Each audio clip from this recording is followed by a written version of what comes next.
Hi అండి. Welcome to Anita's world.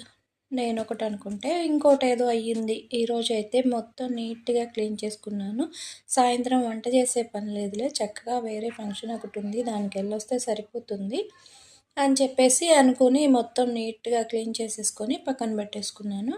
ఆ తర్వాత మా హస్బెండ్ వచ్చి ఒక ట్విస్ట్ ఇచ్చారనమాట. మనం వద్దులే, బాబుకి కొంచెం కాఫ్ కోల్డ్ ఉంది కదా, మళ్ళీ చల్లు వెళ్తే ఎక్కువ అవుతుంది అని చెప్పేసి. ఇక ఆ విషయం తెలియక సింక్ మొత్తం, కిచెన్ గట్టు అన్నీ కూడా అసలు నా ఫేస్ కూడా కనపడుతుందనమాట. అంత నీట్‌గా క్లీన్ చేసేసుకున్నాను.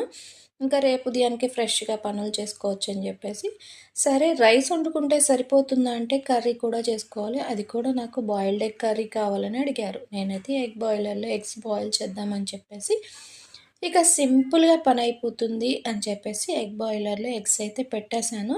ఈ ఎగ్స్ అయితే చాలా ఫాస్ట్‌గానే ఉడికిపోయాయి. చాలామందికి డౌట్ ఉండొచ్చు, ఎగ్ బాయిలర్‌లో ఎగ్స్ బాగా ఉడుకుతాయా? ఉడకవా? అని చెప్పేసి. చాలా చక్కగా ఉడికిపోతాయి తక్కువ సమయంలోనే.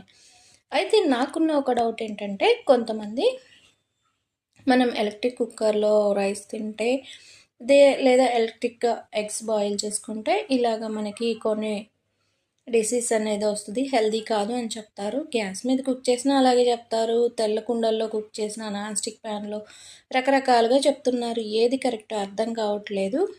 అయితే వేటిలో కుక్ చేసుకుంటే బెటర్ అనేది కామెంట్ చేయండి. ఇక బాయిల్డ్ ఎగ్ టమాటాకు ఉల్లిపాయలు కట్ చేసుకొని, ఆనియన్స్ కట్ చేసుకొని, అన్నీ వేసుకొని, ఆయిల్ వేసుకొని చక్కగా ఇలాగా కుక్ చేసుకుంటున్నాను అనమాట. హాయిగా వంట చేసే పని లేదులే అనుకున్న దానికి ఇంత పని చేయాల్సి వచ్చింది. ఇంతటితోనే అయిపోయిందా? కర్రీ చేసుకోవాలి, అందరం తినాలి, తిన్నాక అవన్నీ మళ్ళీ నీట్గా క్లీన్ చేసి రేపు ఉదయానికి సర్దుకోవాలి. మీరు కూడా ఇంతేనా? వీడియో నచ్చితే లైక్ చేసి, షేర్ చేసి, సబ్స్క్రైబ్ చేసుకోండి. Thanks for watching.